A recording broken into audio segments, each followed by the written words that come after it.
नमस्कार, मेरा नाम है अभय गुप्ता और स्वागत है आपका आपके अपने चैनल CIE क्लासेस में। आज एक बार फिर मैंने इम्पोर्टेंट टॉपिक के साथ आपके साथ में डिस्कशन करने आया हूँ। मैंने आपको बोला था कि हम लोग भारत के जितने भी महापुरुष हैं, समाज सुधारक हैं, उनके ऊपर एक सीरीज कवर कर रहे हैं और आज इस सीरीज में हमारा जो व्यक्तित्व हैं, जो एक महान समाज सुधारक हैं, उनका नाम है ज्योतिबा फुले। जैसा कि आप मेरे देख रहे हैं उनका फोटो। तो चलिए शुरू करते हैं। आज इनके बेसिक से लेकर बहुत इंपॉर्टेंट बातें आप इनके साथ डिस्कशन करने वाले हैं। एक और चीज आपको मैं बता देता हूं, आपने दलित शब्द बार बार सुना होगा। ये दलित शब्द कहां से आया, किस तरह से इमर्ज हुआ, किन जातियों के लिए इस्तेमाल होता है, आज इनसे हम सब कुछ समझने की कोशिश करेंगे, जानने के बारे में कोशिश करेंगे इनके बारे में। एक और चीज आपको मैं बता देता हूं कि मैं जो सीरीज कवर कर रहा हूं, ये सीरीज बहुत ज़्यादा इंपॉर्टेंट है उन बच्चों के लिए जो 11th-12th में सोशलॉजी जिनका सब्जेक्ट है, 10th में जिनका सब्जेक्ट है, साथ ही उन बच्चों के लिए, उन लोगों के लिए जो कॉम्पिटिटिव एग्जाम की तैयारी कर रहे हैं। आपको पता है, मैंने एक टॉपिक कुछ दिन पहले कवर किया था, वन नेशन वन इलेक्शन। परसों सिविल सर्विस का मेंस का पेपर हुआ, सीधा सीधा क्वेश्चन पूछा गया कि क्या उसकी प्रासंगिकता है, क्या उसकी जरूरत है।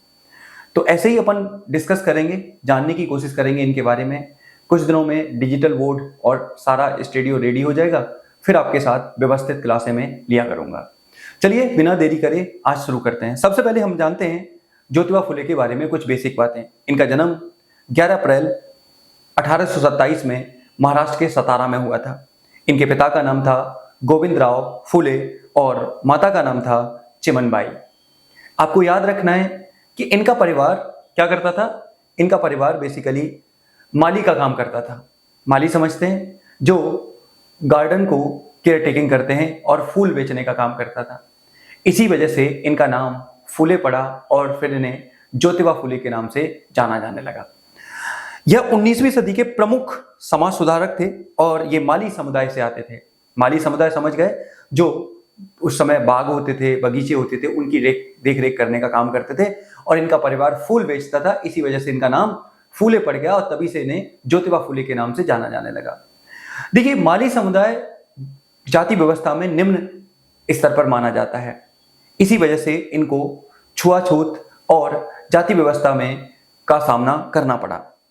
अब ध्यान से सुनिएगा, समझने की कोशिश करिएगा। इनकी शिक्षा शुरुआत में पढ़ने में बहुत अच्छे थे, लेकिन संसाधनों के अभाव में कुछ खास इन्होंने नहीं किया। लेकिन 1841 में इनका स्कॉटिश मिशन हाई स्कूल में दाखिला हो गया और इनकी शिक्षा पूर्ण हुई। 13 साल की उम्र में ही, मात्र 13 साल की आयु में ही इनका विवाह कर दिया गया सावित्रीबाई फुले के साथ, जो बाद में भारत की पहली शिक्षिका तथा भारत की महान समाज सुधारक के नाम से जानी गई। आगे इनके बारे में भी हम इनके साथ डिस्कशन करेंगे। अब बात करते हैं इनके काम क्या है, इन्होंने क्या क्या काम किए।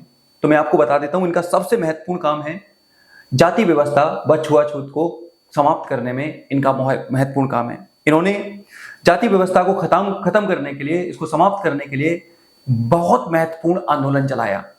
साथ ही इनका एक बहुत इंपॉर्टेंट वाक्य था। इनका मानना था कि समाज से कुरीतियां, जाति व्यवस्था, दहेज प्रथा, लड़कियों के अधिकारों का शोषण, इन सब को अगर खत्म किया जा सकता है तो उसका सबसे महत्वपूर्ण साधन अगर कुछ है तो वो है शिक्षा। शिक्षा को इन्होंने बहुत महत्वपूर्ण माना, शिक्षा को इन्होंने बहुत इंपॉर्टेंस दी, बहुत ज्यादा इन्होंने जरूरत माना शिक्षा के लिए। इनका कहना था कि शिक्षा व्यक्तित्व के विकास के साथ साथ समाज के विकास को भी क्या करती है, करने का काम करती है। इसलिए इन्होंने शिक्षा को सबसे ज्यादा सर्वोपरि माना। इन्होंने अपनी पत्नी के साथ मिलकर, ध्यान से सुनिएगा, अपनी वाइफ के साथ मिलकर इन्होंने महिला शिक्षा पर बहुत काम किया। साथ ही इनके द्वारा एक स्कूल शुरुआत की गई, महिलाओं के स्कूल की, वो में आप अभी हम बात करने वाले हैं। 1851 में इनके द्वारा महिला शिक्षा के लिए, लड़कियों की शिक्षा के लिए स्कूल खोला गया। शुरुआत में जब स्कूल खोला गया तो ऊपरी जातियों ने इसका विरोध किया। ऊपरी जाति के लोगों का कहना था कि महिलाओं के लिए शिक्षा नहीं बनी है, इसलिए आपको शिक्षा को प्रमोट नहीं करना चाहिए, आपको एजुकेशन को बढ़ाने की जरूरत नहीं है। लेकिन ये नहीं रुके और इन्होंने अपनी वाइफ के साथ मिलकर आगे काम किया। शुरुआत में जब इन्होंने स्कूल खोला तो लड़कियों को पढ़ाने के लिए कोई भी तैयार नहीं था। तो सर्वप्रथम इन्होंने अपनी वाइफ को पढ़ाया और पढ़ाने के बाद उनको अपने स्कूल में टीचर रखा। इनके बारे में बताते हैं कि जब ये पढ़ाने जाती थी तो ये अपने साथ 2 साड़ियां लेके जाती थी। एक साड़ी पहन के जाती थी और एक साड़ी साथ में रख के लेके जाती थी।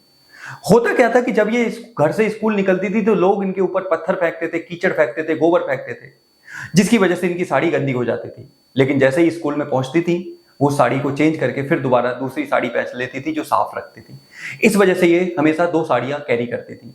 और जैसे ही स्कूल की छुट्टी हुई तो वही पुरानी साड़ी पहनी जिस पर लोग कीचड़ विचड़ फेंकते थे। इस तरह से इन्होंने शिक्षा को आगे बढ़ाने का काम किया।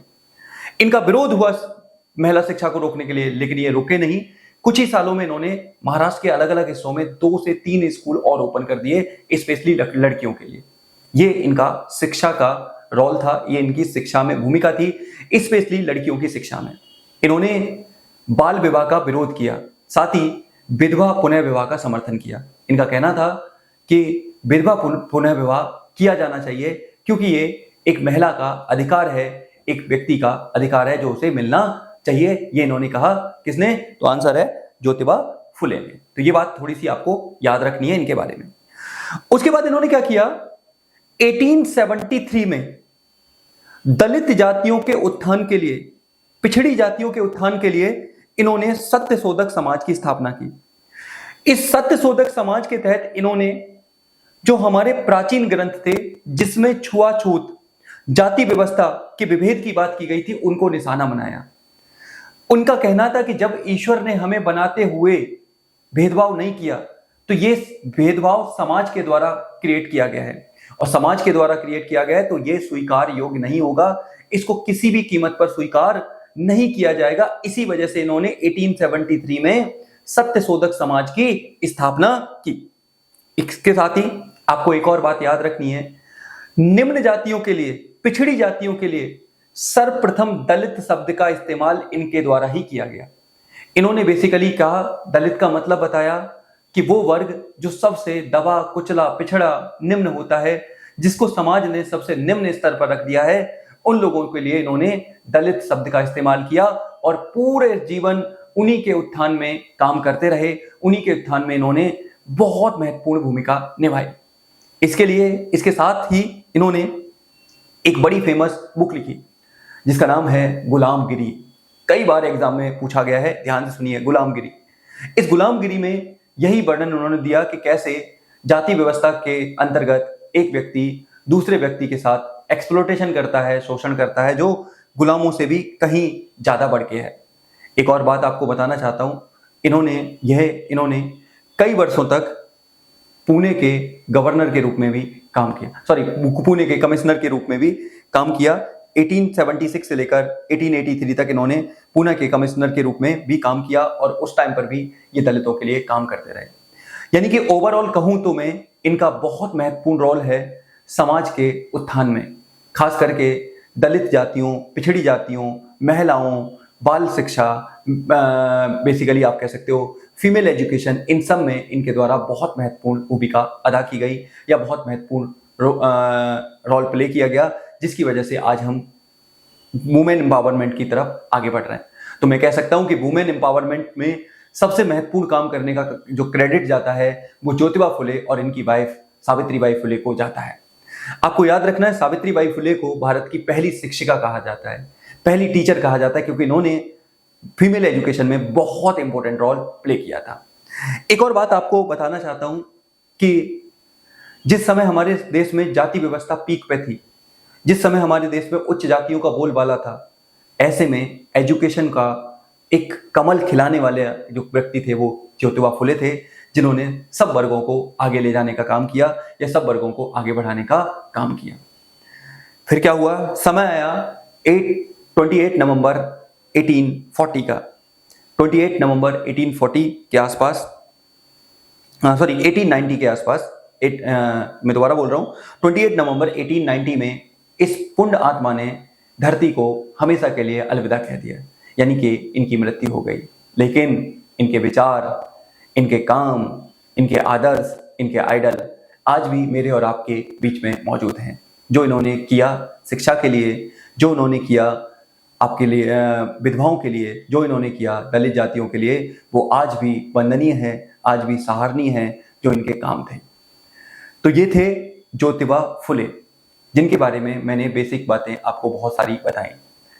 मैं आपसे चाहूँगा कि आप जो मैं ये क्लासेस ले रहा हूँ, जो मेरे लेक्चर्स हैं, इनको आप लास्ट तक देखें। जब आप लास्ट तक देखते हैं ना, तो आपकी समझ स्ट्रांग होती है, आपकी समझ बेहतर होती है। आप एक ऐसी स्थिति में आते हैं जहां पर आप किसी के साथ डिबेट कर सकते हैं, टॉपिक्स को डिस्कस कर सकते हैं, टॉपिक पर बातचीत कर सकते हैं। इसलिए मैं बार बार कहता हूँ, टॉपिक को लास्ट तक देखिए। अभी देखिए, मेरे पास संसाधनों की थोड़ी कमी है, बशर्ते धीरे धीरे देख रहे हो आप, चीज़ें इंप्रूव हो रही है। तो धीरे धीरे चीज़ें जैसे जैसे इंप्रूव होती चलेंगी, अपन नई नई चीज़ें स्टार्ट करते जाएंगे। विद इन फ्यू डेज आपका डिजिटल बोर्ड और वो सारी चीज़ें लग जाएंगी, फिर और भी क्लासेस आपकी यहाँ पर शुरू हो जाएंगी। मेरे अलावा बाकी और टीचर्स भी यहाँ पर क्लासेस लेना शुरू कर देंगे। हम लोगों की प्लानिंग काफ़ी है, बस संसाधन थोड़े कम होने की वजह से ये थोड़ी देरी हो रही है। लेकिन हाँ, इतना ज़रूर है, जैसे ही संसाधनों की पूर्ति होगी, आपके साथ बेहतर रूप में, बेहतर कंटेंट के साथ और बिल्कुल एग्जाम ओरिएंटेड कंटेंट के साथ आपके साथ जल्दी से ही हम लोग मिलेंगे।